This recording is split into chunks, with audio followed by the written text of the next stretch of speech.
What's up, everybody? So today we are here with Energy Cultivation student Beezy.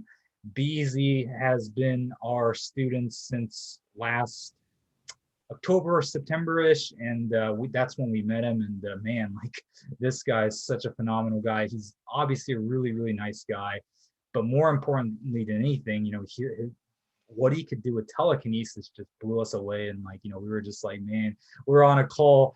We're Reza was doing his class, and one day we just decided not to do class, and we were talking and stuff like that, and he just like performed telekinesis, and we are like, yo, we got to interview this guy. He has no social media presence, absolutely no YouTube channel or anything like that. But he's one of the best I've ever seen. So I just decided, we just decided to do this interview today. So Beezy, how did your telekinesis, or excuse me, I can't talk right now. How did your telekinesis journey begin? Well, basically, it kind of really started with my fascination with Dragon Ball Z. I mean, that's pretty much how it kind of started. Like, there was a time whenever I would do a lot of psychedelics and practicing different things to expand my mind, basically. And one day, I was watching Dragon Ball Z with my brother, and he just said, I was like, man, it'd be so cool to do stuff like that, like fly around and, shoot energy balls and stuff. I was like, that'd be so cool. And he was just like, well, why don't we just try it? He's like, what if you could actually do it? And I was like, I don't know. I was like, I don't know if I could. I've never actually, I never actually tried. I never thought to try it. And there's an episode where one of the characters, Gohan, is trying to teach Videl how to fly, and she's doing a Psy ball or a Chi ball to start. And later on, I realized that Akira Toriyama, he would make these videos based off of like real martial arts and like Qigong. And I didn't know that at this time. I just really liked the show. So when I found out that it was actually based off of like kind of real stuff, it's just like real extreme versions of it. That's when I was like, man, this might actually be real. This might actually, do something. So I would try practicing the energy ball. And at first I just kind of felt like the body heat escaping, your hand, like everyone has body heat, and at first that's what I would feel. And I would progress by doing that and testing it on my brother, and I'd say, hey, do you feel anything? Do you feel anything?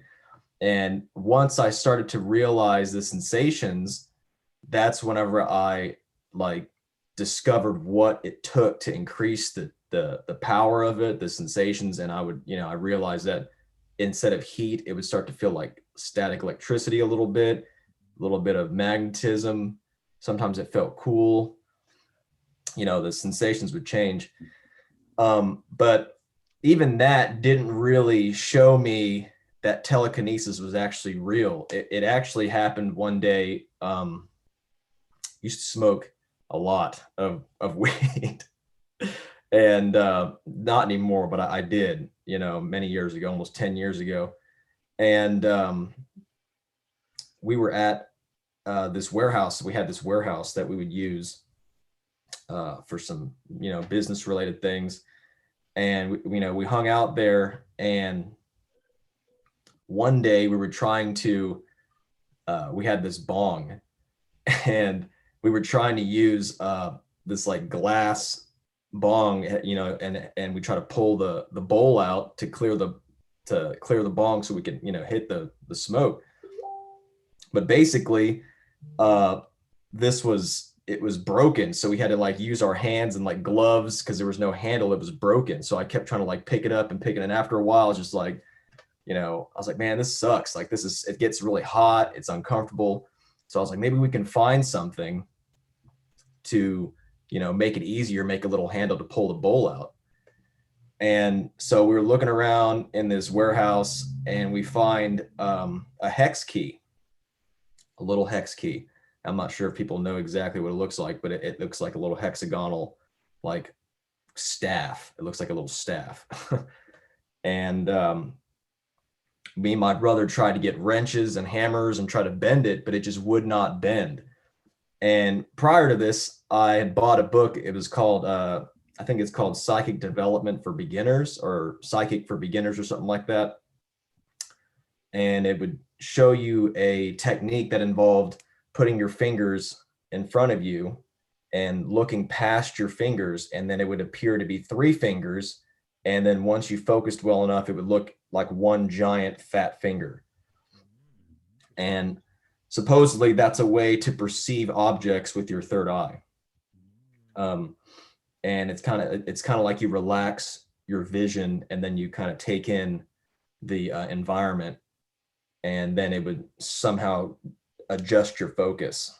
So basically, at this time, I was like, man, we can't, I was so high. I was like, man, maybe, if I try bending it with my mind, maybe something,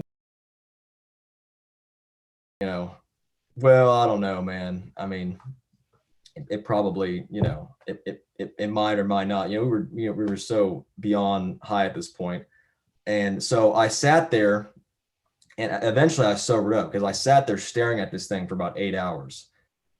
And 8 hours. Wow. Okay. Yeah, I stared at it for 8 hours. That's quite the dedication. Yeah, because at first I was staring at it, and nothing was really happening, but I was trying to understand the focus, which took about an hour or 2 hours, trying to like get this focus of what it would, and it took me a long time. So as I'm staring at it, I noticed that it kind of moved a little bit, and I wasn't sure if I was like just seeing things or if I was just imagining it. And then I noticed that it looked like it was wiggling just a little bit.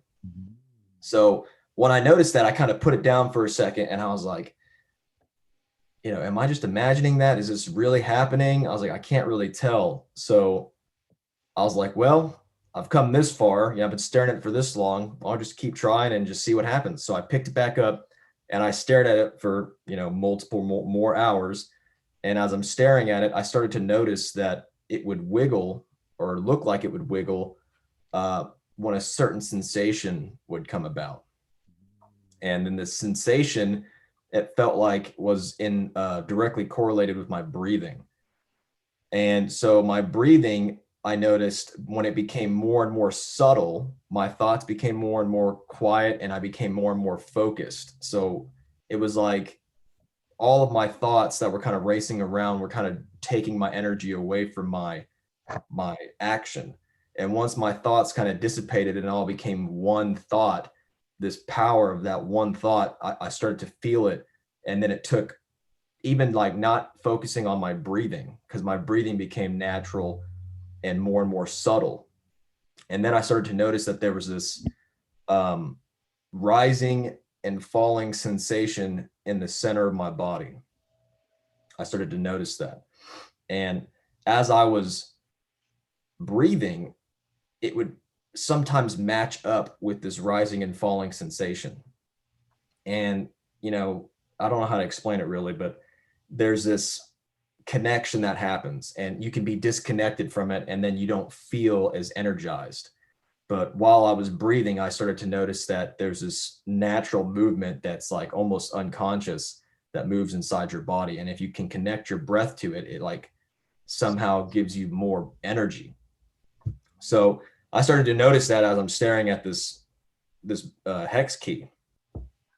And then eventually I started to notice that my actual, it's almost like the breath was like a bridge to get to the center of yourself. But then you kind of have to like walk away from the bridge and focus on the point that you've gotten to, because the breath was almost hindering me from fully accessing this oscillation inside myself, the center of oscillation.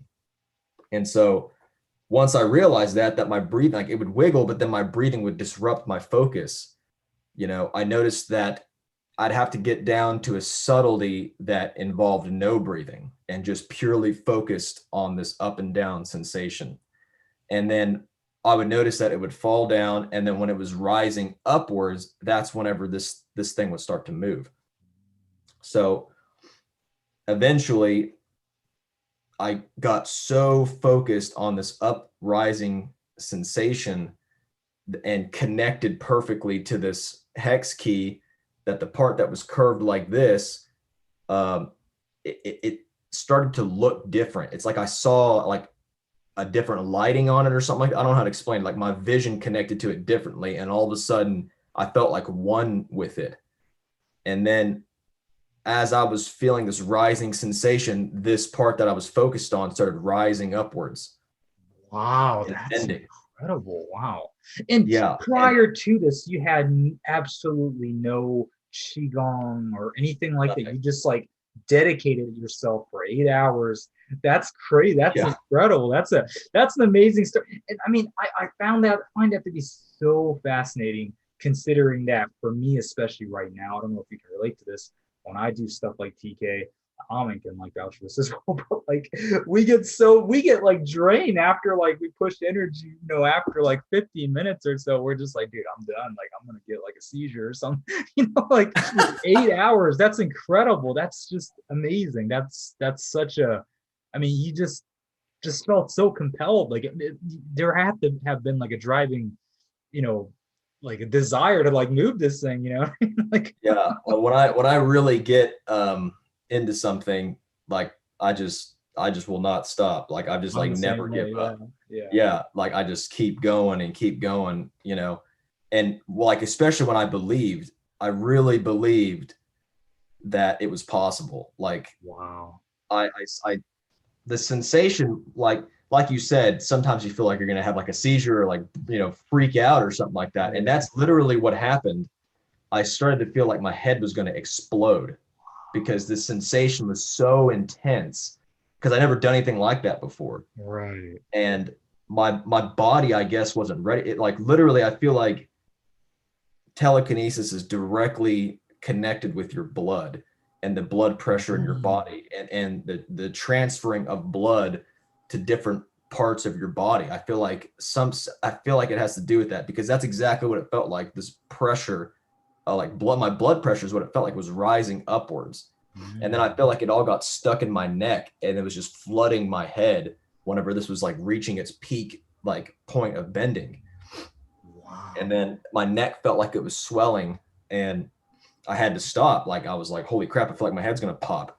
And then it Wow. started going back down. And then I felt the pressure stop like right here. I kind of like it was like I put like a wedge and stopped the pressure, and then this thing stopped moving. Wow, And that's incredible. Wow. And that's like your first attempt. That's that was incredible. my I mean, first like, attempt. And that's I didn't even believe it incredible. was Wow. real. I didn't believe it was real. I thought maybe I had like I was imagining things, and I woke my Wow. brother up and I said, dude, look. And he knew because me and him tried bending this thing for hours. Like we tried hammering it with all kind. We looked every like he grabbed one side of a wrench, I grabbed the other side of a wrench. We're trying to bend it and everything. There's no way in hell I could have bent this miniature little hex key by myself. It was just like with my hands, my And strength. you There's did it no way. with your mind. That's incredible. Yeah, Wow. like when I showed him, he like his eyes got watery and like it was like, you know what I'm saying? Like we both kind of had like this wild experience of realization that this stuff is Wow. real. How did you feel afterwards? Like, how did you That like? I mean, And I by the way, felt, how long ago was this? man, this was like I said, almost 10 years ago, or 10 years ago. yeah, Wow. Okay. Okay. this was a long time ago. Like this was Wow. Okay. maybe 12 years ago. I don't know. It was a while. It was longer than 8 or 10 years. It was a long time ago because I haven't Wow. Okay. done Okay. any kind of drugs or anything like that in a long time. It's almost 10 years. Interesting. So since then, you obviously transitioned to doing qigong and stuff like that. So like when was the time that you got into like qigong and stuff like that to actually start cultivating properly and stuff like that from that first experience? Well, basically after that experience, I realized that, stuff was actually real. And I said to myself, like, I almost still didn't believe it, even though it was like right here in front of me, like it was almost like so surreal. I was like, this is impossible. Like, there's no way I could do this. I didn't even know what I did. Like, I just kind of like focused and then it just happened, and it just was like, I don't know. And so I started to do a lot of research and looked up telekinetic phenomenon, and like I found there was these Chinese children. I don't know if you've ever heard of that. The Chinese children have Right, these right, normal abilities. right. They like put stuff through like the pill bottle capsule or the pill bottle containers. You ever heard of that? Not that particular case study, but I've read a book about like um like these Chinese qigong masters that can like like perform some incredible stuff and stuff like that. And I think Yeah. there was a section where they're talking about like superhuman kids. So yeah. Yeah, and that was what I spent a lot of time at first doing. Like I didn't Okay. really put together that the chi ball was telekinetic. It would increase my telekinetic abilities. Like I didn't Okay. really put two and two together yet, Mm-hmm. and I didn't realize meditation would increase it or this and that. Okay. So all I tried to do was make the chi ball so I could like levitate. Like I was trying to copy what the Gohan character was trying to teach Videl. I was trying to feel my energy so I could levitate because I really wanted to levitate, which I haven't yet, but that's what I really wanted to do.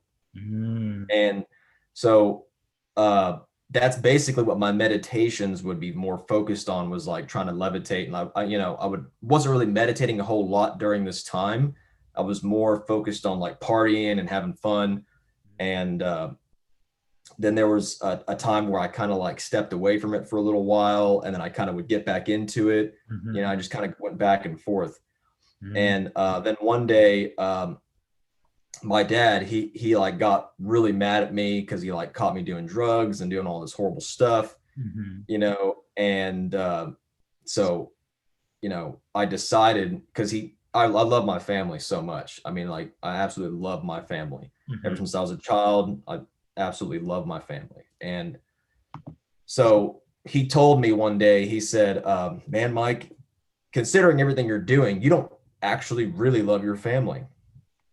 And man, that hit me so hard. I was like, how could he say that? I was like, what are you talking about? I was like, I love my family so much. How could you possibly say that? And I got really upset about that because, he didn't just say that nonchalantly. I mean, we were in like a huge argument and like fight, and he like, he just threw that at me all of a sudden.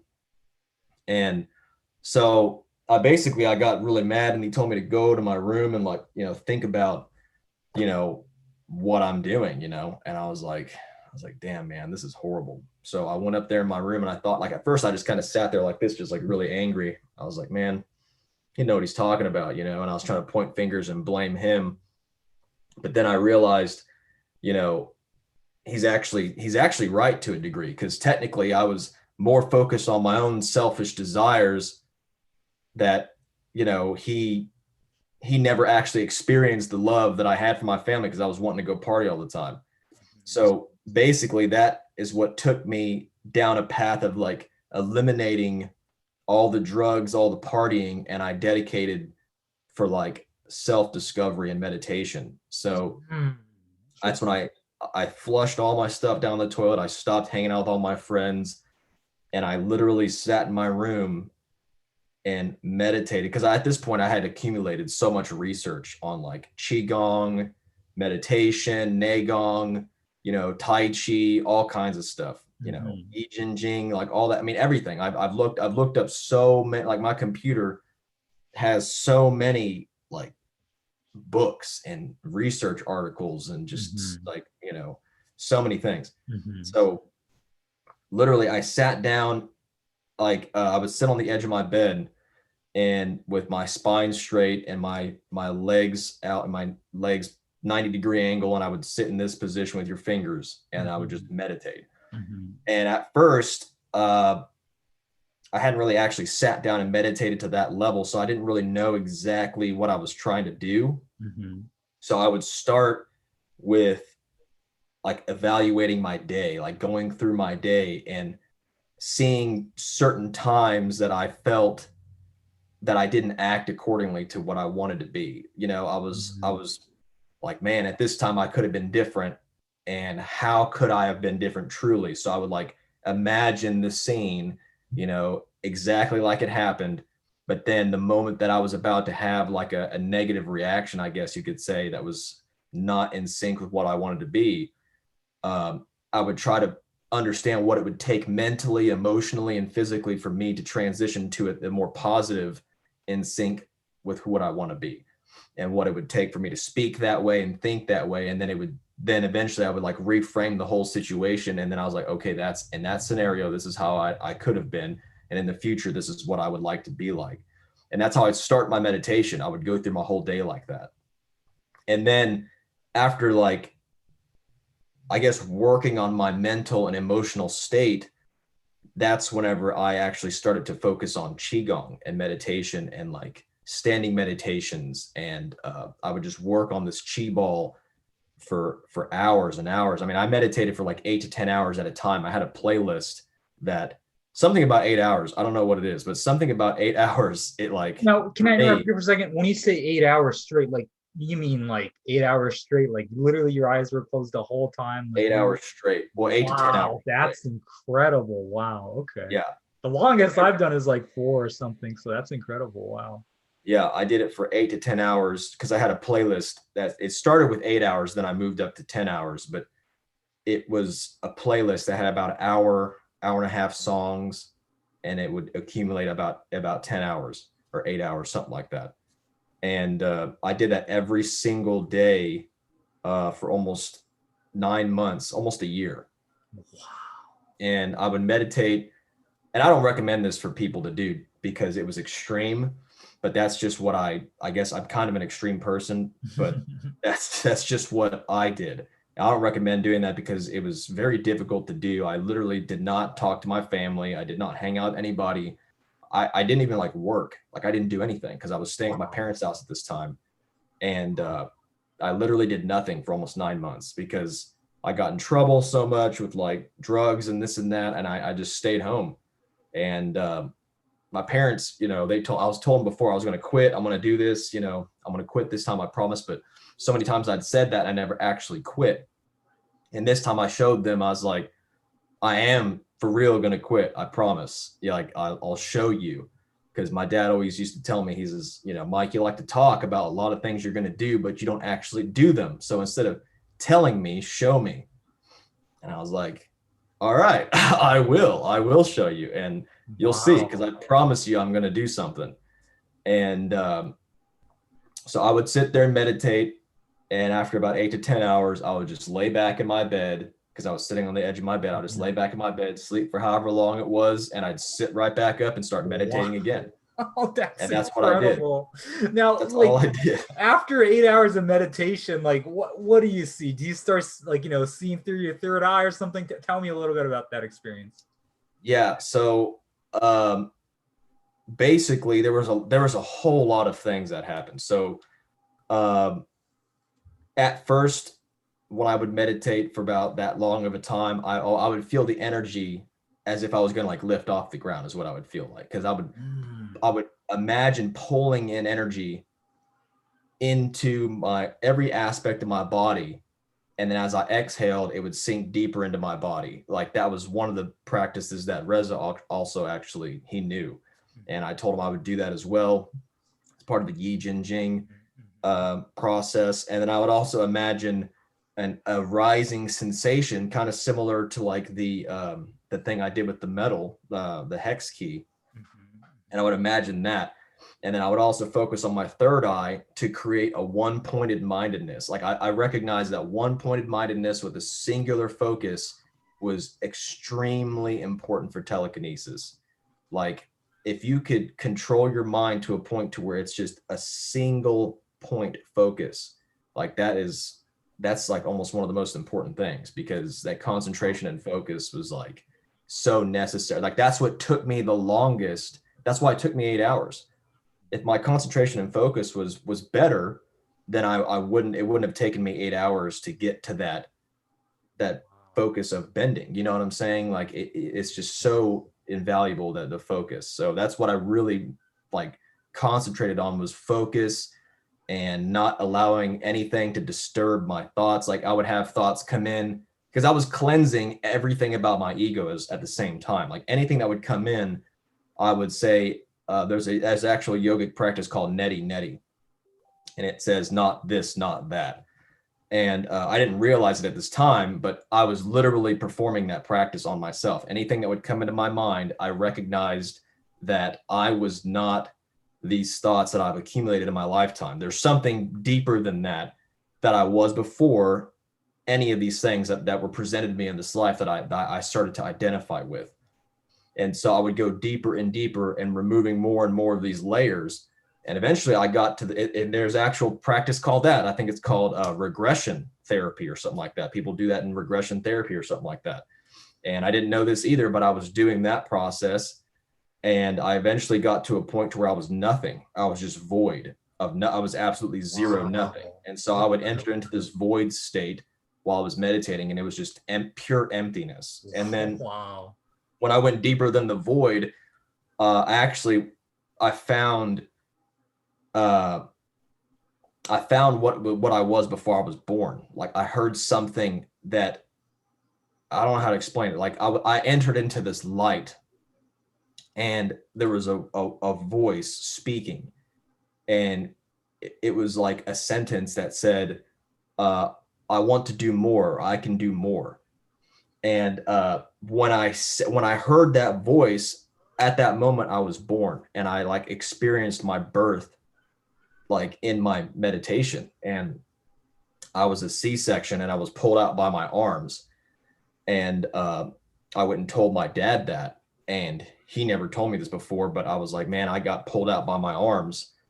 First my head came out, and then the doctor reached in, grabbed me by my arms and pulled me up on my arms, and then flipped me over and used the tube and like all this. And I explained my birth to my dad, and he was like, how did you know that? Did your mom? He's like, your mom told you? He's like, well, your mom couldn't have told you. She couldn't see. And he's like, did I tell you that? I was like, no, I was meditating, and I just saw my birth. I experienced it. And like, I experienced it from a first person view of being born. Like everything was really like, I don't know how to explain it. It was almost like I was dreaming, but I wasn't. You know what I'm saying? I could still feel myself sitting, in my room, but I was having this vision of that because I did this regression process, and it took a very long time for that to happen. But that was one of the experiences I had. Another experience I had was one time I was laying down after my meditation on the floor, because sometimes I would sit on the floor and meditate, and sometimes I would stand in a meditation for 8 to 10 hours. Damn! Wait, whoa! Like Jane Zhuang style, like 8 hours? Yeah, I would stand like Dang, that for tell 8 me a little hours. more about that. Like how, like what kind of sensation? First of all, it's really hard to do that. Like, isn't it? Yes, it was extremely hard. It was very, very hard. Like, okay, let me put it this way. The first time I didn't just jump immediately into 8 hours. Okay, I wasn't just like, I'm gonna stand here for 8 hours. I've worked up to it. I would start with like 2 hours. That was when I first started with the 2 hours.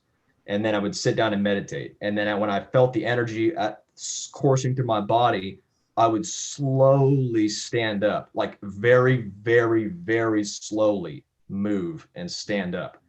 Like something about moving extremely slowly, it like activated the energy to where I never lost it when I stood up. And then I would do Qigong, and then I would feel the energy after it circulated through my body. I would just stand like this. And I would stand like this. I would stand with my hands straight down like this. I would stand with my hands in front of me like that. And I'd stand with my hands out to the sides with my fingers down, with my fingers out. I would stand like this. I'd stand all these different positions, and I would hold those positions for hours and hours at a time. Dang. But the So thing that, sort of interrupt, but for instance, like say like this posture, like like a fallen Dappa posture, like yes, like you mean like like this for like, I'm just like hypothetically, like where you would do something like this for like maybe 2 hours or like 8 hours of this straight, you mean? 8 hours of this straight. Yeah. Each What? position I would Dang. switch. How long did it Yeah. take? I mean, you're obviously, we talked before. You're obviously a, accomplished martial artist and stuff like that. I can tell that you're very physically fit and stuff. Yeah. How long did it take you to get to that point where you can hold that position for that long? Uh, Honestly, I don't remember. It had to have taken a few months because I wasn't like tracking these things. You know what I'm saying? I was just kind of like I was listening to my body, and I just noticed that standing like this was not difficult. It did burn my shoulders at first, but after standing like this, I was in such a deep meditative state that I didn't even like feel my body anymore. You know what I'm saying? Like there Right. was a point to where I was accessing something and I just didn't feel it. I didn't feel my body anymore. But the part that freaked me out after I stood there for my first 8 hours or 10 hours or whatever it was, Mhm. the first time I stood there and when I was coming out of my meditation, Uh-huh. my body felt like a rock. Like I felt like I could not move. It was is insane. Like my body was so like stuck in this position. My legs, I was stuck. And it freaked me out for a second because I was like, oh my God, I don't think I can move. And luckily I was meditating so much that I was able to calm myself down, but it was almost frightening. It was almost frightening because it was so stuck. Like I couldn't move my fingers, I couldn't move anything. I was stuck. Okay. And So sorry to interrupt them, Mike. So we're running out of time now. Mike is such a phenomenal guy. We would like to definitely do a part two to this interview. Right now, actually, Mike is getting ready to do a class with Reza in about 20 minutes or so. I have to do another interview right now, but we'll definitely do a part two of this. I have so many questions that I want to ask Mike because he has so many phenomenal, stories and stuff like that. So we'll just cut this for now, but we'll yeah. definitely do part two. So All right, man. I'm gonna let Xavier. All right, so we're back with Beezy. So you were talking about how you were like, holding those Jan Duong type positions for a long periods of time and stuff like that. You're talking about how those sensations were just, incredible and stuff. Like you almost felt like you're stuck and stuff like that. That's so fascinating. Did that heighten, you think, your like telekinesis skills at all? Or Yeah, I definitely think so because while I was standing there, um, I was able to sense the energy circulate through my whole body while standing, and while sitting, I could feel it, but when I was standing, I would also circulate the energy around like this, in different positions. And then I would hold different positions. Like, so not only would I hold it like this, but when I was doing Qigong, I would move like really, really, it's like almost like this slow. Like my hands look like they're barely moving, but that's about how slow I would move. And it would take me almost like 30 minutes to like get from here to like here. And like I would do that for a long time. And then while I was doing that, the energy would be surrounding my arms and my body, and it'd be very, very strong. And eventually, I really believe it's because of the standing meditations and holding these different positions. When I wasn't even trying at all, like I felt completely normal. I was just stretching, like I would like, just raise my arms, like stretching. I had people like my brothers, I had them telling me that they would feel like a pressure being pushed against them and like static, like pushing against their skin like that. Like, and one of my brothers, I have two brothers, one of them was on the opposite side of a wall and he could still feel that. And that was just me stretching. I wasn't trying to expel energy or press energy outwards. That was just because I'd practiced these movements so slowly that it almost, in fact, I think it got to a point where I actually went and visited some people at these different um they were having like a bunch of people to get like a bunch of psychics and readers that would do like readings and stuff. And it actually got to the point to where I felt like I almost could not stop it from projecting outwards, and I didn't even want it to. Like it was like my energy got so strong that I just did not I couldn't stop it from being strong. I couldn't just like touch somebody like normal, like physically touch them. When I would touch them, my energy would like go into their body and I could like feel their heartbeat and like control their heartbeat and stuff like that. It was like really, it used to freak me out. So I went to some psychics to ask them like, how can I control this? Is there a way to control this to like shrink my energy down a little bit? And like, but you know, none of them had any idea what I was talking about. And I remember there was a girl I was dating around this time, um, when my energy was starting to progress. Uh, I This is around the time I actually stopped meditating as much because I got to a point to where I felt like I didn't need to meditate. after about the 9 month period, I feel like I didn't need to meditate for 8 to 10 hours at a time. I would still meditate for a long time, maybe 8 hours every once in a while, but mostly I would just practice the chi ball at this point. It wasn't like sitting down meditating a whole lot. It was just practicing the chi ball, because I started to realize that I could do super normal things, healings. I could heal people. I healed somebody's leg one time. They got it injured during Muay Thai. Wow. He got it injured like many years prior to when I met him. And we were swimming in my friend's backyard, and I healed his leg because he wouldn't swim. He didn't want to get in the pool because he said his leg was damaged. So I had him sit on a trampoline, and I put my hand on his leg. I told him to relax, and then I healed his leg. And after I finished, I jumped back in the pool, told him just go ahead and walk around. And he couldn't do a pistol squat, like a single leg squat, let alone put like most of his weight on it. But after I healed him, he was able to do pistol squats with that leg, the injured leg. That's incredible. And he was, yeah, he couldn't believe it. He was just like, "What did you do?" And he liked martial arts too, obviously, because he did Muay Thai. So I told him it's like I said, imagine like a really slow version of Muay Thai, but Wow. you're like concentrating on the subtlety of it almost. I was like, imagine it's kind of like that. He was like, Wow. okay.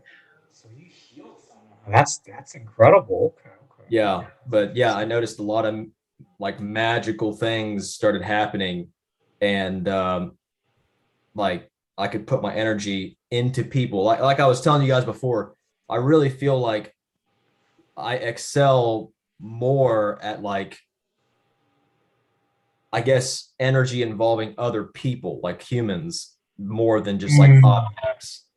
Like I don't know why, but I feel like whenever I was practicing a lot, I stopped practicing for a long time because, like I said, I started to get freaked out. And whenever I started talking to you guys again, I've actually picked back up, and it's actually getting stronger pretty quickly. But I'm not meditating for multiple hours at a time. I'm just meditating very short periods of time because I'm not trying to get to that level like I was, because, like I said, it was almost too much for me at that point.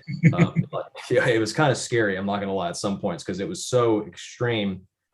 Like I was talking about, when I was putting my energy, sometimes I would just kind of reach to like touch my girlfriend on the shoulder, like, just to like say, "Hey, how you doing?" or whatever. And then I could literally feel like the inside of her body and it go to her heart. And if I wasn't careful, like my mind could like speed up her heart or slow down her heart, and I Man, could feel wow. it. And a couple times, like it just freaked me out. Um, like a couple times I was able to like put my energy like a needle. I tested this. I put it in my brother's palm, and I put this like energy needle in his arm from his palm, and his arm started like shutting down. And he's like, "Dude, take that out." And he was like, "What did you do?" And I had to like put my Wow. finger back in his palm and like pull the energy back out into my body, and like get any excess, and like shaking his arm out. And I told him to just kind of move his arm around. And I did a lot of weird testing and trial and errors. Like I put a lot of energy into people's arms, and then their arm would start cramping up and like shutting down. Like I don't know how to explain it. It's like I would take over their body somehow. Like I don't know what kind of ability that really is, but I could like take over people's bodies, if they just kind of relax. Though I couldn't just like do it, if they were trying to resist. I never had somebody try to resist and then me try to do it, but I always told them to relax. And if they relaxed enough, it would get to a point to where they couldn't resist even if they wanted to. You know what I'm saying? Like it would get to a point to where like I would take over, I guess, their parasympathetic nervous system, or whatever it was. I don't know exactly what it was, but I was connecting to their nervous system somehow. Wow. Okay, okay. That's Yeah. wow. Do you think, for people embarking on this telekinesis journey, if you will, do you think meditation and qigong is the key if they really want to, like advance their abilities? And I guess not just meditation, but meditate kind of like meditation for an extended period of time. In other words, you might be in meditation and you're getting tired and stuff like that, but you just keep going. Because one thing I personally, this is just directly from my experience, but there's something to, you know, just because if you like meditation is almost like a skill. As soon as you open your eyes, it's like you failed. You know, like the longer you can close your eyes and sit in that lotus position, that's really truly the key. That's really truly the test. Do you feel that way at all? Yeah, I mean, I really feel like meditation goes hand in hand with telekinesis, any supernormal ability, because really you're accessing a different reality almost of you. Like, you know what I'm saying? Like, a way I try to describe telekinesis to someone is anytime that I've done something supernatural. Well, we call it supernatural, but I really believe it's not supernatural. I believe it's actually natural. It's just something we haven't entertained Mhm. and practiced. You know, a lot of people just sign it off as impossible, but I believe it's totally natural. Like everybody can do it. I believe completely everybody can do it. It's just a matter of like getting through the garbage that's in the way of preventing you and limiting you. And meditation kind of helps you understand where you yourself have created limits to prevent, to prevent you from accessing these different like knowledges and wisdoms inside yourself. That's like, it's just normal, So meditation, I believe, um, there's actually I read in this one book, there's like, and I believe I probably experienced this when I bent the piece of metal. There's a potential to where somebody can immediately achieve enlightenment, like just like instantly. They don't have to do hours and hours and hours of meditation. There's a technique somewhere that happens inside yourself. It's not like a breathing technique or step-by-step process. It's just like happens. It's like everything falls into place perfectly, and then bam, you're enlightened, or Mhm. bam, you achieve something. And that's kind of, I feel like, what happened when I was doing bending the metal, because I had no prior teaching. I had nothing. I believe it's truly about awareness and like kind of not trying to judge things and see it for what it really is, because a lot of people want to be in Mm. a fantasy and make it to what they think it actually is. But in reality, there's these laws that are in play. There's like these certain law, and I believe some of the laws are kind of malleable. You can kind of shift and change things, but there's like laws that if you follow and abide by these laws, like these universal laws, it's like unlocking this code, and things just kind of happen. And then that's when it's very natural. But when I feel like people are trying to like force things to happen their own way, the way they want, then they're kind of like trying to shape these laws to what they want, and then you're expelling a lot of energy. But I feel like if you follow these laws, everything's just like natural. It's effortless, and that's what I always try to pursue, is just complete effortless anything, like healing, levitation, telekinesis. I just want it to be completely effortless, like as if I'm trying to reach over here and grab a pen. It's about as effortless as that. Wow. You know Okay. what I'm saying? Okay. So that's what I was going to ultimately ask you. What is your ultimate goal? Is it that effortless, instant manifestation, just instantly, instant super normal abilities, if you will? Well, my ultimate goal is, I don't know for sure if anyone's ever really thought of this, but um, my ultimate goal, what I've always wanted to do, is all the other abilities are great. I love those abilities. I'd love to do these things, fly, teleport, I'd love to do all of those things. But truly, my ultimate goal would be to go into the light at a whim, whenever I chose, without having to die, without having to suffer anything. And I could just go to God or in the light immediately, and then return whenever I chose, and Mm. rematerialize as a physical body.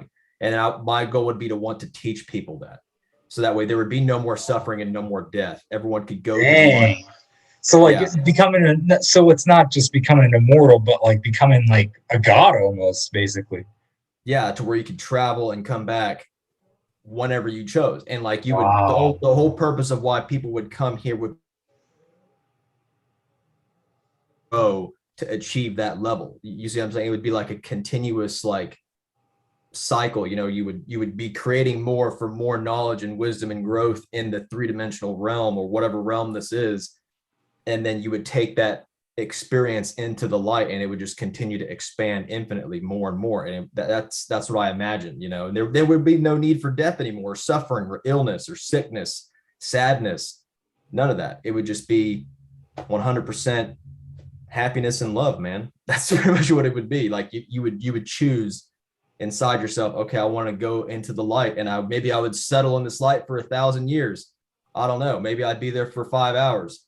You know, you could go there and just be one in it if you chose, and then you could return and rematerialize in the exact body of your choosing, you know, or whatever you decided, you know, and then you could, time would be irrelevant. You can go to any time. I mean, you know what I'm saying? It would be irrelevant. That would be my ultimate goal. And I do believe that's possible, but me not almost being me, you see what I'm saying? And that's like my biggest struggle, because you wouldn't necessarily be who you are right now. It would be almost impossible, because I have these limits that I choose to identify as who I am. You know what I'm saying? I'm like limiting myself, saying I'm a human living a human life or whatever. I have desires, I have emotions, I have attachments to people I care about, you know, and all these things. And my human mind wants to think that if I let go of all that, they'd all disappear, but that's not actually the case. It wouldn't actually disappear, but Right, right. to go to the light and return on a whim. Certainly, yeah, that's a beautiful goal to have. And I guess, whether you call it the rainbow body or, the milk white body, whatever you want, whatever you want to call it. Yeah, I think that'll be my ultimate goal, perhaps, as well, to achieve that state of omnipotence. I almost sometimes, I mean, this gets into a really deep philosophical talk, but I almost wonder if that's what our purpose is to just, there's a lot of skeptics out there, but maybe humanity's ultimate goal is to just realize that we are all pursuing this, whatever you want to call it, the label. That's golden dragon body, yeah, man, body, whatever. So yeah, yes, because maybe that's why we're here. We're learning to, obviously right now, we have limitations, we're struggling and stuff, but ultimately our goal is to overcome that via energy, and then get to the point where we can just like control this reality however we want to. And I guess maybe if you get bored of that, then you can come back and do this all over again. So yeah, yeah, man. So I looked into the rainbow body. I think it's called a Tronkar, I think is the Tibetan name for it, I think. But yeah, the rainbow body, I looked into that. I looked into the Taoist immortals and the different levels of immortality that they would search and seek for, like physical, mental, spiritual immortality, and like the different names of those bodies, the etheric body, immortals, all these different levels. And really, I feel like if I was to achieve what my ultimate goal was, I feel like I have to kind of hop back into the old practice that I was doing, which I think the only thing that I missed out on was whenever I was eliminating all my ego and I was in the void state, like I literally became a completely different person. I had almost no emotion, and I was just purely philosophical. Like all I spoke was truths. People would talk to me, and I would, like, if they would joke, I wouldn't even like really laugh. I would just lightly smile and like acknowledge that they were making a joke that I didn't think was funny, truly. You know what I'm saying? I don't know how to explain it. I was completely outside of the social norm, and people would start to feel really awkward around me because their insecurities would be presented and reflected off of me. You see what I'm saying? And like I remember my dad, we would ride in the car together, and he would try to talk to me the whole time, and I felt that his need to speak and have a conversation and not able to sit in silence while riding in the car is because he wasn't able to sit with his thoughts. He didn't want to sit with his thoughts. He wanted to communicate because he would think that there was some kind of problem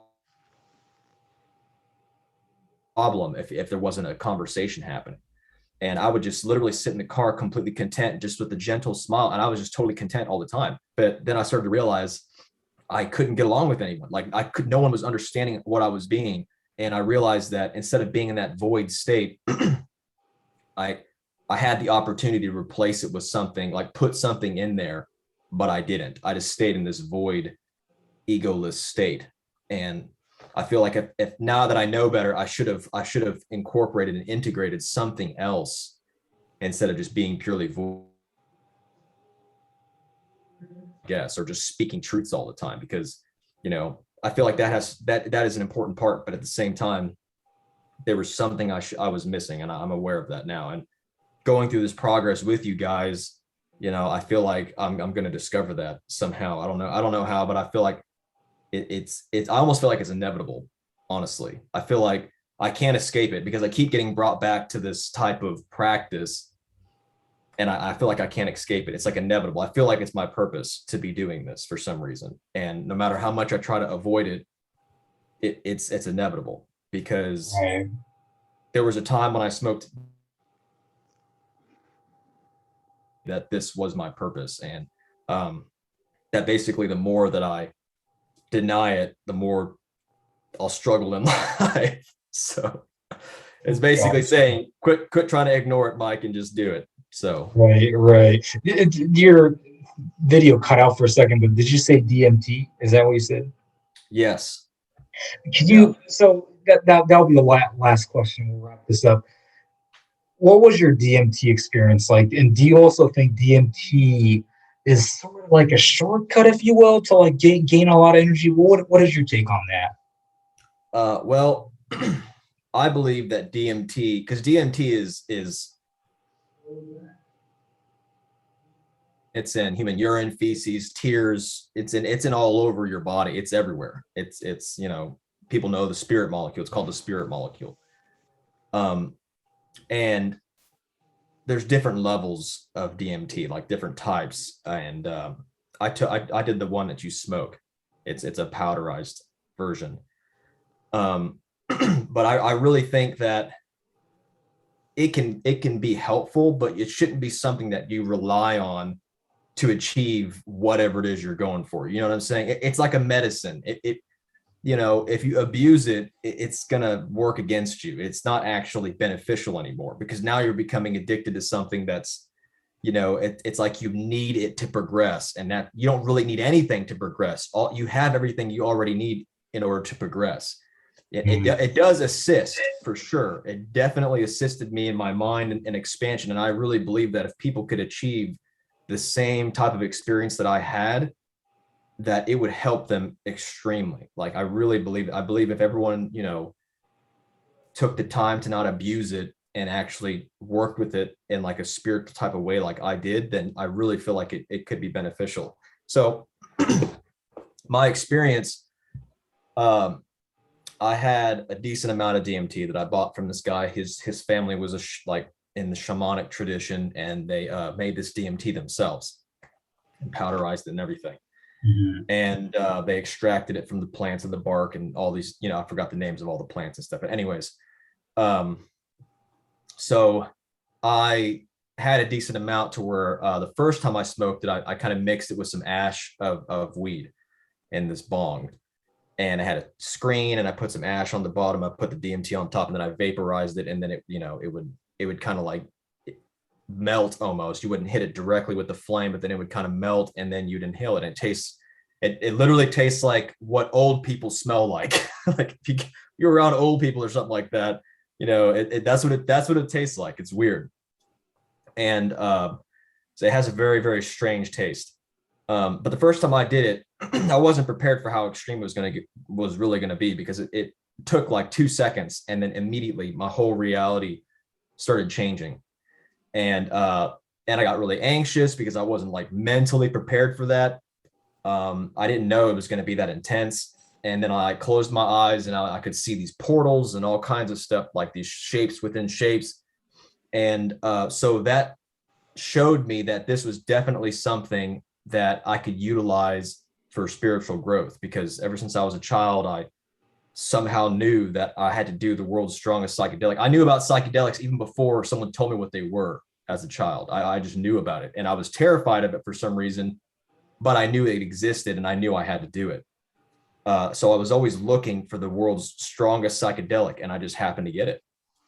And so I spent almost 7 months, about, or something like that, 6 months, maybe a year, I don't know, like some time, smoking a little bit of DMT every day, just a tiny amount to where I could like get used to the onset of the sensation. And I did it every single day, like a very small amount.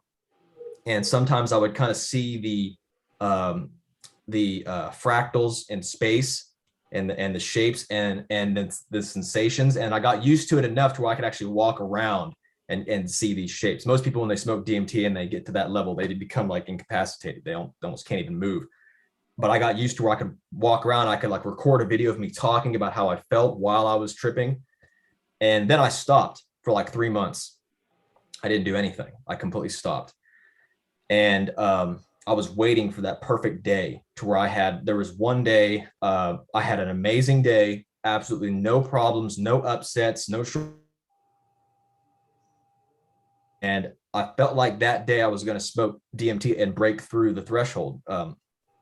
And my brother happened to be there, and I really trust my brother. And I told him, hey man, I think today's the day. I'm gonna break through. And I want you to be there to watch me because I've never done this much before. And I just want to make sure that I don't try to like kill myself or freak out or jump out a window or what. I just want you to be there with me just in case. He's like, yeah, I can do that. I was like, awesome. So I went upstairs in my workout room at my family's house. And I had a little spoon. I think it measured, I don't remember, like 0.4 milligrams or something like that. I don't remember exactly how much it was, but I did about 4 times the amount that is like recommended to blast off or break through, basically. I scooped it like 4 or 5 times or whatever. They're like heaping scoops. But I was like, I'm gonna break through, this time I'm gonna do it. And I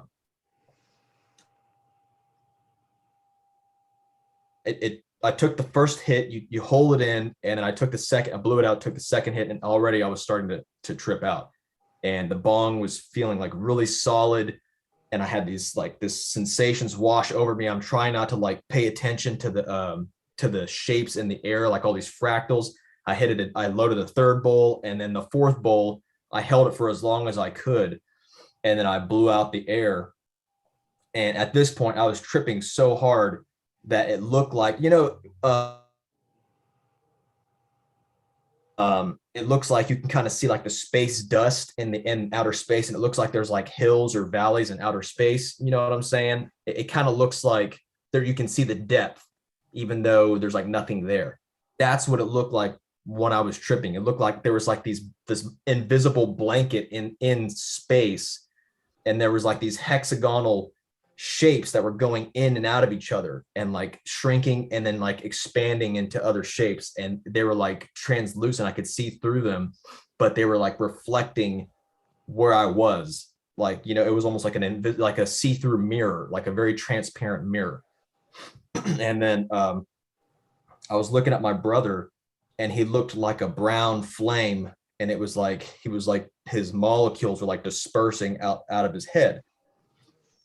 And the sensations I got was there was a warm sensation rising up my legs, and it got really warm in my stomach.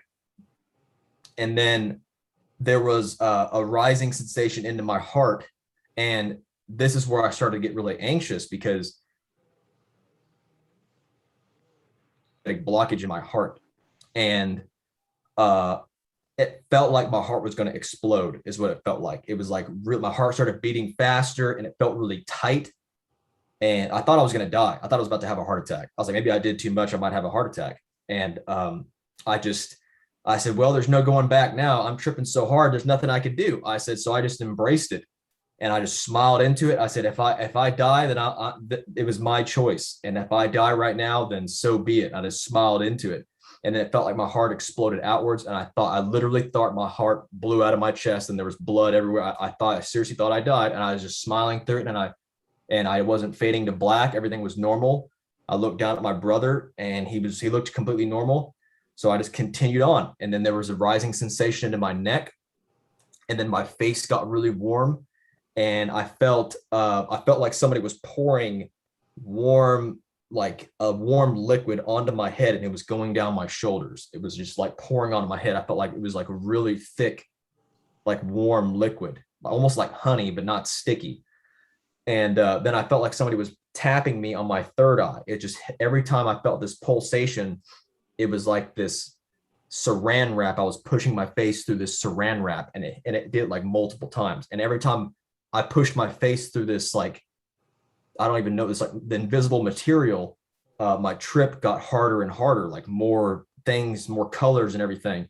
And then eventually my mind was like, I wasn't entertaining anything that was happening. I wasn't judging anything, defining anything. I just, like, a shape was a shape. I didn't see it as like a square or a triangle or anything, you know, or a hexagon. I just saw whatever it was and did not judge anything. And all of a sudden I was looking, and then I looked to my left and I felt like I could see to infinity. And then I looked straight, and then all of a sudden I felt like I was moving backwards in like an escalator. And I could see my forehead, and then I could see like my face a little bit, not my, like, looking at my face. I felt like I was like moving backwards, and I could see my head, and then I could see my shoulders, and then all of a sudden I was leaving my body. And as I was moving away from my body, I noticed that wherever my body was, I was looking down at it from an, and it looked like the room was lit up like a circle, and everything else around it was black. And it just, wherever I was lit up. And I was moving further and further back, and it looked like a bubble in space. And then I moved past these beings. There were about 8 or 9 of these giant tall beings, probably like, I don't know, 6 or 7 foot, 8 foot tall beings. There's like 8 or 9 of them. And they were standing on a translucent and like looked like a disc, like an invisible disc. They were standing on this disc, and they were all looking and watching and observing my body where I was. And I flew through them, and they didn't even notice. And then I stopped, and I said, where am I? I was like, hello. And they didn't hear me. And then I said, I can see you guys. And then the one in the middle turned around and looked at me. And I was like, oh my God, he heard me. And then he, like, I don't know if it was a he or she, but it looked like a he. And they like touched the other ones. They all looked back and looked at me. And then they all started applauding and clapping. And I was just taken back by this. It was like this massive amount of approval and love. And I just started cracking up and like clapping with them. I was just, I don't know, I didn't know what else to do. And they were like cheering and like giving me like thumbs up. It was so strange. And then they kind of like motioned that they need to continue to watch my body like it was their job. Like they had to observe what I was doing. And then they all continued to look back and were watching me. And then I continued to fly back further. And as I was progressing further back, I was passing through, like, it looked like I was traveling through space. It almost felt like, because there was all these lights like moving past me really, really fast. And then I slowed down and I stopped, and I was looking around. And then all of a sudden I noticed there was a giant, like, infinite light above me, a giant white light. And I looked up at it, and I was like, wow, that light is beautiful. It's amazing. And I wanted to touch it.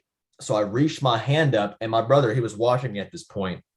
He said that I physically did this as well. Like my physical body did this. I was so far with my physical body, but he said my physical body reached up like this, and I like grabbed like in the air like that. And that's exactly what I was doing in my trip when I saw this light, and I got pulled into this light by my arm, and I dematerialized, and I became this infinite light. Like, remember that center, the central channel we always talk about, that was when I became this light. You know what I'm saying? Everything from the central channel just like blew out everywhere. It's 360 degrees everywhere, and it became this light. It expanded out into this infinite light. And the first thing I noticed was the sensations of the physical body were completely gone. I noticed that people will do things to bring themselves security, like taking a breath, looking around, blinking, moving. I couldn't do any of these things. And it kind of freaked me out for a second. I tried to take a breath, and I couldn't. And I got kind of anxious, and then the anxiety just went away. And then I tried to look around, and the sensation of my neck and the thought of my neck of having a head, it kind of just like disappeared and was gone. I tried to blink, and I didn't need to blink because I could literally then is when that's when I first had my first actual like verbal thought. Like it was like telepathic thinking, like the same way that you think a thought right now, you think of a word. That's exactly how the communication functions in this light. And I thought, where am I? What is this place? And the moment I thought that, immediately another voice or something like that, telepathic word was spoken back to me. And I thought it was my voice, but it's not. You know, it's like you can't really tell the difference, but it sounded like my voice, but it was response saying that I've always been here, I never left. This is the true reality where everything really is. And I was like, well, if this is a true reality, how come this is the first time I've ever experienced it? And it said, you've always been experiencing this, but you've created an illusion that you believe is real, but it's not. And I said, well, then where was I before? I thought I was somewhere else. I was starting to forget who I was.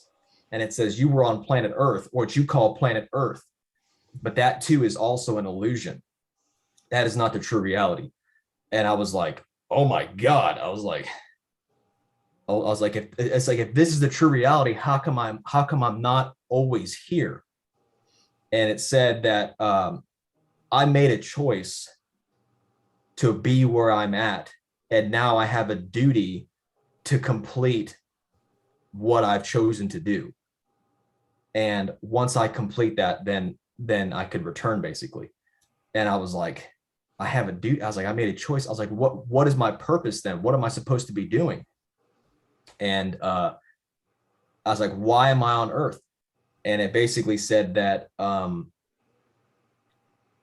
you have chosen to live on Earth because that's where you believe you're supposed to be, and you're going to be doing miraculous things for the people of the planet. Basically, you're going to be doing miraculous things. And I said, wow, that's amazing. You know, so what do I do? Like, what's the first thing what do I do to get started? Can you please tell me what to do? And the moment I thought that, it felt like a hand straight like this, because apparently I was looking up, and it pushed my head straight like this. And then I was back in the room looking at my brother. And I was completely shocked because I could not believe, I almost forgot where I was. Like, where am I? I was like, what just happened? And then my brother was like, you're in the workout room. You just smoked DMT. And I was completely like, I knew I did that, but at this time I didn't. I was like, I was like, no way. I was like, no, that's impossible. That was too real. There's no way that was DMT. I was like, how long has it been? He said, it's only been 14 minutes. And I was like, what? I couldn't believe it. I was completely shocked by this. So somewhere in my mind, I guess it believed it was so real that it started happening again. I started seeing the shapes like reappearing in this sensation. And I was like, oh, no, don't do this again. And I had to like stand up. And I was like, no, don't have another trip. I was like, I need to be here now. I'm supposed to be here right now. And I like had to walk to a mirror and look myself in the eyes and like say, you're here now. This is your reality right now. Don't just start living your life in this psychedelic experience because you know it's the reality. I was like, don't do that. You need to move. You need to progress to this type of visual experience and seeing the auras and the energy. Do you think that you obviously had a phenomenal DMT experience, and you took a dose that's much larger than a normal person would normally take and stuff like that? Do you think basically activating DMT at will is going to allow you to become an instant manifester, instant telekinetic, instant levitator, and stuff like that? Do you think, I mean, you mentioned that, earlier that, you have to respect DMT, you have to kind of work in conjunction. I forgot how you phrased it, but you said something along those lines. For someone like myself, for instance, if I am, obviously, I meditate and stuff like that. Not for hours because I work 2 jobs. I do many things. Yeah. It's hard for me to find time to meditate, but I still try to do it every single day. I'm very dedicated to this stuff. So, like for me, if I want to further my, spiritual experiences and abilities and stuff like that, if you will.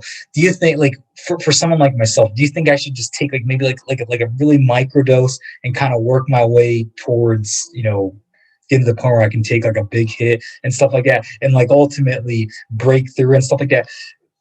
Perhaps for someone like yourself, do you think once you can get to the point where you're taking those extremely large doses and you're not breaking through, but you can maybe influence reality at will? Do you think that's like the ultimate, not the ultimate goal, but do you think you can look at like that's like an advancement of your spiritual abilities and experiences and stuff like that? Am I making sense? Do you understand what I'm saying? Yeah. What I think is, like we said before, DMT is more like a tool. And I do believe that if you were to utilize it, kind of like you're describing, and pace yourself, I do believe there's benefits. Because after doing DMT the way that I did, it really helped me understand a deeper part of myself and reality. Now, of course, it is a psychedelic experience. Is that the true reality, or is this a real reality? Like, I don't know for sure, because I used a substance to take me to that point. I don't know for 100% sure if that's the 100 natural way, so I do believe it more or less like a stepping stone, but it's a really sturdy stepping stone. It really gets you to a point. I wouldn't. So sorry to interrupt. Like, we're running out of time and stuff like that. So like, do you think you can personally eventually perhaps get to the point where, you can smoke DMT and not break through? Like, do you think at that point you have attained like a level of, you know, I don't know what the word is, enlightenment, or like perhaps like a level below enlightenment and stuff like that? Do you believe that to be the case, or what is your opinion on that? There is a guy, a yogi, that has actually taken multiple hits of acid, and because of his attainments, he didn't have a psychedelic experience. He was able to just be normal.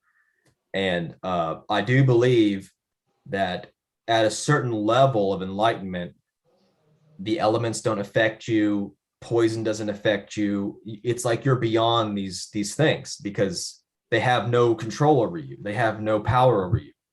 And DMT, even though it's extremely potent, I believe it's possible too to have the ability to where that doesn't affect you either. Wow. And for a person like that, perhaps manipulating reality, controlling reality, creating reality is very easy to do. Do you think that's the case? Probably. It's probably, by the time you got to that point, it would be very easy. Because here's the thing, I noticed when people get to that level, there's no desire really to manipulate reality. I mean, because you get to this, it's so strange. You get to this awareness that, like, yeah, you can do these things, but for what reason? There's no reason almost. It's kind of like the very aspect of chasing these abilities is actually hindering you. And by the time you let go of the desire to have the abilities, then you almost have no. That's kind of like the process. And then the abilities only happen when they're actually necessary, and not for almost like more or less entertainment or desire purposes. So, it can be done in that way, but the true attainments that we're kind of talking about here, they're almost, the abilities are more or less just another distraction. That's pretty much all they are. Like the more that you get progressed to the ultimate, the abilities will actually be something that you have to kind of let go of to get to the ultimate of what it is. Like, you would be able to still probably perform the abilities at will, change reality and do things, but you wouldn't just be kind of like Sifu Amin Johnny says, you wouldn't be trying to do a bunch of stuff, because then it's kind of draining your energy, right? Right, right. I mean, he gets wiped out, like man. perform Right. a bunch of miracles and things like that for be almost pointless. Right. I mean, because he gets wiped out, man. When he does these really high level stuff, like he'll sleep for like, like hours afterwards and stuff. I got to witness that firsthand. See, that's so strange. that never really happened to me for some reason. The most that ever happened to me was whenever I was trying to practice the dollar, like I showed you. Mm-hmm. And I would practice that like for months, like a long time, hours and hours and hours. And it took a very, very long time for me to have kind of like adverse reactions. Like my kidney started aching and my nerve grew too large. So I was having like nerve pain in different parts of this side of my body, like my arm and my torso. And that was it. But that's because I was constantly performing with my left hand all the time. And very rarely with my right hand, but mostly with my left hand because I felt like I was more attuned with it. But I didn't really, and when I healed people, never got tired. When I projected energy into people, never got tired, never had anything. Like all I did was, and this is what I'm kind of thinking that maybe I was doing. Like this is what I imagined. I imagined that I was controlling space and feeling something that was already there. I wasn't pulling anything out of me to do anything. I was just feeling something that's already there, and I'm just touching it, and that's all I'm doing. And I think maybe that's the difference, because I feel like maybe a means process is strengthening, cultivation, doing these things. And yes, I was cultivating. Yes, I was doing those things, but my intention was touching something that's already there, focusing on something that already exists. And I'm just kind of like touching it and allowing it to happen. You see what I'm saying? Like, I don't know how else to really explain it. Right. I mean, I've obviously interviewed, close to 50 people now and stuff, and it's interesting. There's two types of people. There's those that say the more I do energy, the better my energy gets, and then there's those like me who feel like the more I do it, the more I feel like, oh, like I'm getting all these weird sensations. I feel like I'm gonna die and stuff like that. The more I meditate and stuff, the more I do like um grounding and stuff like that, then like my energy grows and I feel much more calm, if you will, and stuff. I mean, like obviously always he's a Taoist, he talks about the yin and yang energies and stuff like that. He always preaches that, like the yang type energy is like really bad for you. That's like where, that's like, when he really does like really high level telekinesis, he's doing the yang stuff. So it really gets him like the bad side effects afterwards and stuff like that. So he recommends like the yin cultivation mostly for most people and stuff like that. But he also does believe like yin and yang, you need both in order to become the Tao. Um, but um, but yeah, it's really fascinating. I forgot where I was going with that, but yeah, it's definitely interesting stuff for sure. So, yeah. Yeah.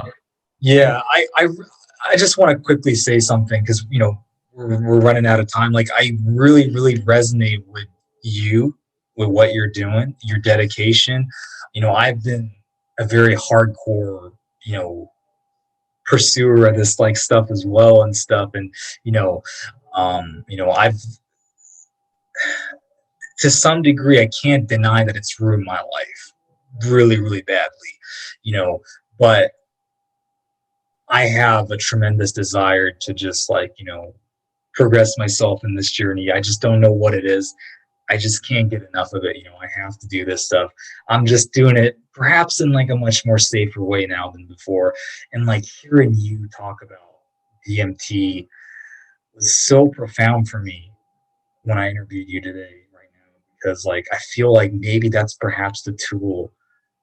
Psychedelics was perhaps something that I was missing out on, because for me right now, even if I take a really small dose of like marijuana is like legal, by the way, where we're living. So like I'm not doing anything illegal here. Yeah. I'm not sure how it is where you're living, but for me, even like a little dose of like marijuana, you know I trip out really bad, and I have like really like bad reactions to it and stuff like that. And I'm almost wondering like maybe that's perhaps what I need to do, because I need to get to the point where it doesn't affect me, and I can then move on to stuff like other high level psychedelic drugs and stuff like that. Maybe that's perhaps along with meditation and along with other, energy stuff that I'm doing, I can, like, kind of like you said, use it as a tool to advance myself and stuff. And when I was listening to your stories today, it really just made me realize, like, wow, like, I probably should look into that, and I should probably use these sacred tools to advance myself. So I just wanted to say that real quick to you, and just to thank you for giving me that realization and stuff like that, because, like, it really was an aha moment for me. And I feel like that's something that I've been, just that one little ingredient that I've been perhaps missing out on. So yeah, I definitely believe it's beneficial for sure. It definitely helped me show myself, like, my inner workings, because there's no denying anything. So I have the same experience when I'd smoke weed more recently in my life. Like, I haven't smoked a very long time, but like many years. But when I would smoke it, I would have like a trip out experience. Like, I would have all kinds of crazy thoughts and stuff like that, maybe anxious thoughts. And then sometimes I feel really chill. But DMT is, everything you are so much in your face, like, it's right there. So it's like a really strong, like, non-denying experience. You cannot deny anything that you think, are, or do.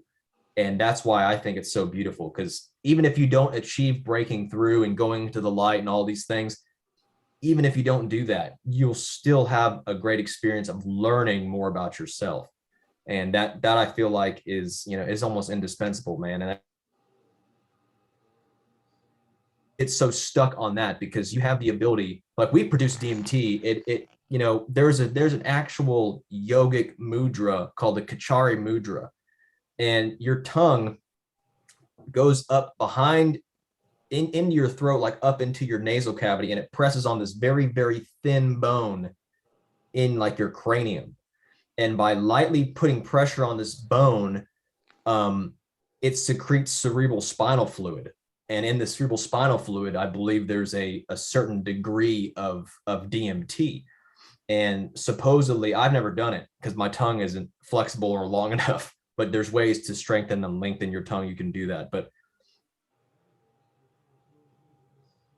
I've heard and talked to somebody, they say that these yogis, when they perform the Kachara Mudra, that's whenever they go into the suspended animation for multiple, like, weeks or months or whatever in meditation, and they're sustained by the cerebral spinal fluid, and they don't have to eat, they don't have to drink, and the circulation, it, like, feeds them, and they go deeper and deeper into meditation. And that's what I've been trying to do. But the Kachara Mudra is they say one of the most powerful mudras in yoga. So that's might be something that you might be interested in also. Yeah, definitely. I've there was a guy named Bert Goldman. He was like a meditation guy. I think I remember him talking about that and stuff. Like, and ironically, Bert Goldman. Yeah, like quantum jumping, like, or something. Yeah, Like I heard of it. You mentioned Mind Valley in our chat earlier. That's where I actually got his course and stuff. Yeah, I've heard of his course. I did look at some of his was it quantum jumping? You said, right? Yeah. Yeah. So I remember him talking about something similar to that. So yeah. So. Mm-hmm. Cool. Any final thoughts, Mike, to the audience that you want to share that you didn't really get to share and stuff like that? Well, just know that if anybody's tuning in and watching this and they're kind of on the fence of believing whether it's real or not, I know that there's a lot of people out there that will fake things and make stuff up for whatever reason. Who knows why they do it. But I can assure you that what I've explained today is 110% genuine and true. No stories made up. This is my life. And I promise that this stuff is real. Like, I can't say exactly scientifically what's happening. Right. But I know that these things have happened, and they did happen for sure. And if you would just explore it and honestly, if anybody's doubting, just try the chi ball. Just try this first. And that's what kind of got me started. And I promise you'll feel something, Yeah, so certainly. All you got to do is take that leap of faith. Awesome, awesome. Thank you so much for this interview. Be easy. This was amazing. So, guys, he, like I said, doesn't have like a social media presence. Do you eventually in the future think that you'll have like a YouTube channel, like a social media page, like Instagram and stuff like that? Like, do you think you're going to be Um, creating those things dedicated to energy work and stuff like that? Do you see yourself doing that, or? it's possible. The only reason why I haven't yet is because even though I can do some of these things, I still feel like it's not powerful enough for Really? me to start teaching. Yeah, Wow. I still don't feel like it's strong. I gotta tell you though, I've interviewed, obviously you've probably seen a lot of my interviews. I I would rank you arguably in the top, like sort of three. Yeah, as far as abilities go. Oh wow. And I kind of can tell,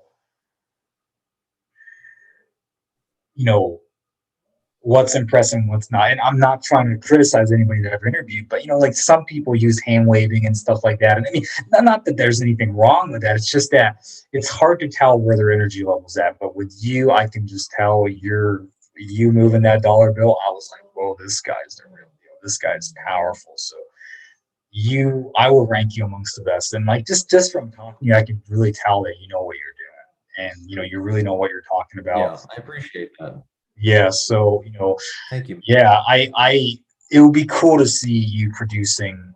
You mentioned like we were just talking like out of outside of class and stuff like that. You mentioned that you were looking into social media work, and like you study some marketing stuff and stuff like that. I really do Yeah, hope to see you start doing some marketing stuff and like putting out a lot of content because I'm telling you, you're really powerful and I thank you, think man. maybe perhaps something that I could teach you is just to do some demos that you didn't think was possible and stuff. Maybe use a side wheel and stuff like that, or like do aerokinesis or something. Because I'm telling you, you pick that stuff, you'll be able to do that stuff like right away. So yeah, so I so have done a little bit of the side wheel trying to practice.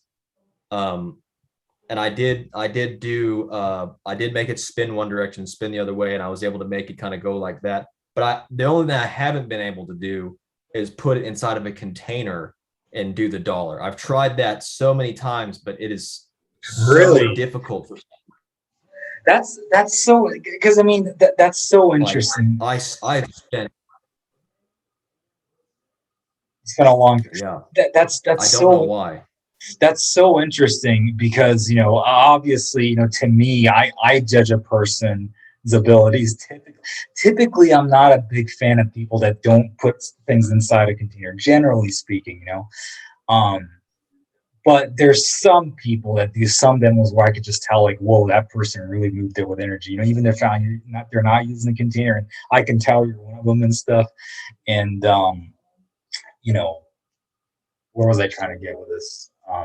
Yeah, I think if you can cultivate a little more energy, perhaps I think you can get to that point, and I think you can get to the point where you can do it over the internet and stuff too. Because for me, like I couldn't believe it when I first moved my first side wheel over the internet. I was like, whoa!